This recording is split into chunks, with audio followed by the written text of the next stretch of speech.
back to the channel. Today's video I'm really excited about. We're going to be talking about my top 24 reads of 2024. So these books are going to be my 5 stars, some of my 4.75 stars, and some of my 4.5 stars. I tried to rank them all from 1 to 24, and it was near impossible, so I gave up. I'm just going to be going in order of 4.5, 4.75, and 5 stars. And then I do have my top book of the year. I did finally pick it. It took forever, but ultimately it really deserves the top spot of 2024 reads for me. So let's get into it. All right, first we have my 4.5 star reads. And first we have The Great Alone by Kristin Hannah. This book was absolutely amazing. It was an extremely tough read, but so good. It takes place in Alaska. It takes place from the point of view of a 13-year-old girl. I had to look up her age, could not remember. And she grows up in this book. I think she's around 17 when the book ends. Don't quote me on that. But it's just their story of living in Alaska and all the troubles that go along with it. I'm not going to lie, when I first read the premise, it sounded kind of boring. But I ended up loving this book. So highly recommend. I'll put the trigger warnings for this book in the description below, because like I said, it was probably my toughest read of the year, but so worth it. Next is A Man Called Ove by Frederick Bachman, and this book just follows the man Ove through his life. It talks about his present life, what he's doing. He's a very cranky old man, and he's interacting with his neighbors, and lots of drama happens there. He loves to follow the rules. His neighbors don't always. And then also dives into his past when he meets his wife, and it's a really cute story. Once again, this book kind of sounded boring to me when I just read the back of the book, but ended up loving it, and it's a really endearing, sweet story. Next is Hemlock House by Katie Cotugno, and this is a YA mystery book that takes place at Harvard. This was the perfect fall read. The fall setting was just magnificent, and being at Harvard, super cool. This book is actually the sequel to Liar's Beach, and that one is like a perfect YA summer mystery read. So that was perfect. I read that one in the summer, and then I read Hemlock House in the fall. It's really perfect. The main characters of this book are trying to solve a murder case that happens at Harvard, and it's a really good book. It was really fun, really quick. I listened to an audio, loved it, highly recommend. Last for my 4.5 reads is Rock, Paper, Scissors by Alice Sweeney, and oh my gosh, this book was so good. It was one of the most shocking plot twists I've ever read. I was literally sitting in this chair and I had to stand up when I read it. It was so good. This book takes place in a winter storm. A husband and wife are going out of town to kind of like repair their marriage, and a bunch of creepy, weird things happen at the place they're staying, and it's literally so good. I highly recommend reading this one in the winter. I read it in the middle of summer, still thoroughly enjoyed it, but I think it would have hit so hard in the middle of winter. Now moving on to my 4.75 star reads. First, we have Love Light Farms by B.K. Borison. And oh my gosh, I loved this book. It took place around Thanksgiving, kind of going into the Christmas season, and it was the perfect way to get into the holiday spirit. This book has all of my favorite tropes, which is fake dating and friends to lovers, and it was just too good. I absolutely adored it. Very little complaints about the book. I honestly just wanted it to be longer. Like, it was so good. This is a little bit on the spicy side, so it's a little bit spicier than my romances usually are, so just keep that in mind if you want to pick this one up. Next is The Rom-Commers by Catherine Center, and this is about a girl who has to move to LA for a few weeks to work with a famous screenwriter, and she has to like help him out and write a rom-com, and it's so cute. I read this book in like one sitting. Absolutely loved it. It was just a sweet read. I honestly liked everything about it, except I did not love the male main character. He just wasn't my most favorite, and that was probably the only reason I didn't make this book 5 stars, is because he just wasn't my favorite. I didn't connect to him very well. But other than that, such a cute book. I loved the sister aspect, and it was just really cute. Next is Reckless by Lauren Roberts. This is the sequel to Powerless, and I adored this book. This book got a lot of hate when it came out. A lot of people said it felt like a filler book because the next book is coming out this year at some point, I believe April. I loved this book. I'm not a harsh critic, so do with that what you will, but I thought it was really good. I can't say a whole lot about it because it's the second of a series, but I love the main characters. Peyton and Kai are seriously my favorite, so anything written from their point of view, I'm going to eat up.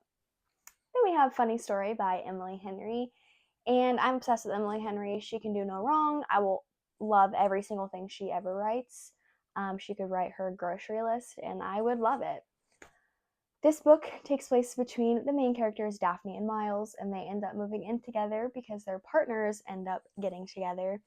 And I really loved this story because Miles was not your typical mailman character. He was not like this extremely attractive, extremely cool character. He was kind of a little bit lame. And I kind of liked that. It was kind of refreshing to read a mailman character not like be this most superstar, really cool, awesome guy. He ended up being a really cool character, and I really liked him. But it was just a really good read, and once again, Emily Henry can do no wrong. Moving on to my 5-star reads. First, we have The Nightingale by Kristin Hannah. This was my first Kristin Hannah read, and the second I read this, I was absolutely obsessed with her writing.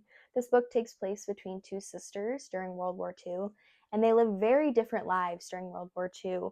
And it was a very interesting story. It was heartbreakingly sad, but beautiful at the same time. And it was just really cool to see World War II from a women's perspective. Really good. Highly recommend. Next is Given Our History by Kristen J. Miller. And wow, did I fall in love with this book. I am absolutely obsessed with it. It is the perfect fall book. I mean, look at the cover. It's like the most perfect fall setting. Absolutely loved it. It's about childhood friends who end up not speaking to each other for a while, but then end up coming back together when they both end up being professors at the same school. And this had childhood friends to lovers trope, which is one of my favorites. And I absolutely adored this one. It was a perfect fall read. Next is The Rom-Com by Devin Daniels. And I adored this book. This book is basically like a mixture of How to Lose a Guy in 10 Days and 27 Dresses, which are my two favorite rom-coms. So that in a book was just perfection.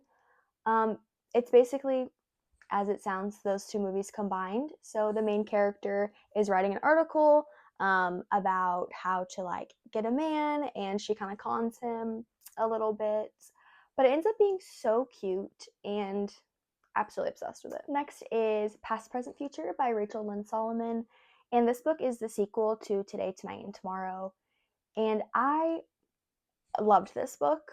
The first book takes place between Rowan and Neil when they are in high school. It's their last day of senior year, and this book takes place when they're in college, and I absolutely loved getting to see their life in college. It was a really raw, real depiction of college and how it's not always like this glamorous experience. And I really loved that. It was sad at times, but it was a really good story, and I love these characters. I'll read anything with their point of view. Next is The Rulebook by Sarah Adams. Sarah Adams is one of those authors that I will buy anything she writes. I'm absolutely obsessed with her. I have even met her in real life, and she's literally an angel. But The Rulebook was no exception. Absolutely loved this book. It takes place between Nora and Derek, and they dated in college and then broke up, and now she is his agent, I believe. Sure. This book is technically like the second in an interconnected standalone with the cheat sheet, which also loved. So you don't have to technically read the cheat sheet first, but I would highly recommend it because you get a little bit more from these characters when you kind of already know them. But in this book, basically, Derek and Nora accidentally get married in Vegas one night, and it's really cute, and it was a really good summer read, so highly recommend. Next is One True Loves by Taylor Jenkins Reid, and this book was so sad but so good. If you need a good cry, this is a good book to read. It's about Emma, whose husband dies in a plane crash. I believe it's a plane crash. And then she has to just kind of move on with her life, unfortunately, and she ends up getting engaged to another man. And during her engagement, she finds out that her husband is still alive. And so the book is about her trying to figure out who she ends up with, if she stays with her current fiance or she goes back to her husband. And it was devastatingly beautiful, and the writing of this book, phenomenal. Like, so good. Back to My Amazing Sarah Adams with Beg, Borrow, or Steal. This book was one of my favorites of the year, like probably top 5, and it's so cute. This is a part of the When in Rome interconnected standalone series. So you don't have to read the first 2 books to read this, but just like the rule book and the cheat sheet, I'd really recommend it. This book takes place between Emily and Jack, and they are like rivals. They work together and they don't like each other, but of course, they end up loving each other. Next is The Silent Patient, and oh my gosh, I'm obsessed with this book. It was so good. It was the best plot twist I've ever read. So phenomenal, so shocking. I think about this book, honestly, daily. It's so good. It's about a woman who ends up killing her husband. That happens like beginning of book. And she ends up in a mental hospital, and a therapist has taken like special interest in her story and really wants to know why she just randomly killed her husband. And so the story just kind of follows him trying to figure out why she did that. And highly recommend. It's so good. I definitely thought I was going to be too scared to read this book, but I was not. I mean, it was definitely like spooky, but nothing terrible. So if you're scared to read this book, don't be. Next, we have The Reappearance of Rachel Price by Holly Jackson. And this book was phenomenal. I was on the edge of my seat the entire time reading it. It's pretty much about exactly the title. A woman named Rachel Price disappears, and I believe 16 years later, I think it is, she reappears while they're filming like a documentary about her family and like why she disappeared. And it was so good. It was literally phenomenal. I loved this book so much, and I needed to keep reading it so much that I would literally bring my Kindle to my college classes and read it in class. I'm a little embarrassed to admit that, but that's how much this book kept me hooked. It was so good. Then we have Daisy Hates the Great Undoing by Jessa Hastings, which is book number 4, I believe, in the Magnolia Parks universe. And honestly, the entire Magnolia Parks universe are in my top books of the year, but I just didn't feel the need to include all of them. Daisy Hates the Great Undoing is my favorite one, and can't really say a whole lot about it because it's book 4 of a series, so there's not much that wouldn't be spoilers. But the entire series as a whole is just so good. It's basically Gossip Girl set in London and full of toxic people that you have a hard time loving but end up getting so attached to, and I highly recommend reading. On a completely different end of reading, I read Beyond the Wand by Tom Felton, and it was literally so good. I was shocked by it. I'm obsessed with Tom Felton, and so I knew I was going to like it. I did not realize I was going to absolutely love it. It talks just about him being a childhood actor and growing up in fame and in the Harry Potter series, and it was literally so good. Then we have Paradise Problem by Christina Lauren. And this book was the most perfect summer read I think I've ever read. It would be the perfect book to read on the beach or on an island. I did indeed just read it in my bedroom. But it was still great. Perfect summer setting. It's about people who end up having a fake marriage to help them kind of financially. The main girl needs financial help, and the main guy needs to show that he is settling down, and to get his trust, I believe he needs to be married. So that's what's going on there. And then they end up going to a family wedding together on an island, and they have to endure his family, who has just crazy drama being a rich family. And this book really honestly doesn't have a whole lot of depth. There's not a whole lot of emotion going on to it, but it was so funny. Like, I laughed out loud so many times, and it was just really entertaining. So if you want an emotional read or a story with depth, I wouldn't pick this one up. But for a light, fluffy, funny read, this one's perfect. It is a little bit spicier than most of my books that I read. A lot of it's spicier actually, so keep that in mind when wanting to pick it up. On the complete opposite end of emotional reads, I read Yours Truly by Abby Jimenez this year, and it was absolutely amazing. It's about these two doctors who end up working at the same hospital, and the main guy, Jacob, kind of has a bad reputation. He seems like really rude and just not wanting to be like involved in the hospital or getting to know his coworkers. But you end up finding out a lot about him, and it was such a good story. It was really emotional. It has a ton of mental health representation, which I love to see in books, and I really loved it. I also read Just for the Summer by Abby Jimenez, and this book was so good. It was phenomenal. It was the perfect balance of funny and sweet and emotional. It's about these two people who meet on a Reddit thread. They start talking to each other, and then they end up going on dates, and it was really funny but sweet, and it was a perfect summer read, just like the title, Just for the Summer. It was a perfect summer read. I also read Divine Rivals by Rebecca Ross, and it's a young adult historical fantasy, and it's such a good book. The two main characters, Iris and Kit, are two of the sweetest main characters I think I've ever read. Their love story is seriously precious, and it's such an engaging, interesting story. I absolutely adored reading it. And finally, we have gotten to my favorite read of the year, which was The Women by Kristin Hannah.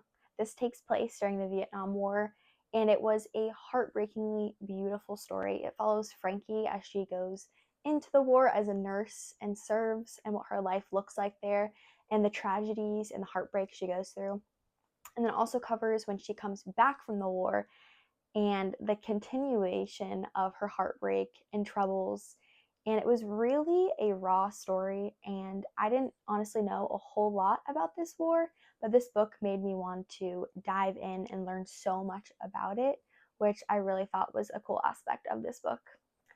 Those are all of my top books of 2024. I hope you enjoyed watching, and I hope that you end up picking up some of these books and reading them this year.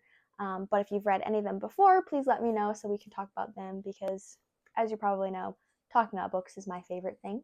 But anyways, hope you have a great rest of your day, and I'll see you next time.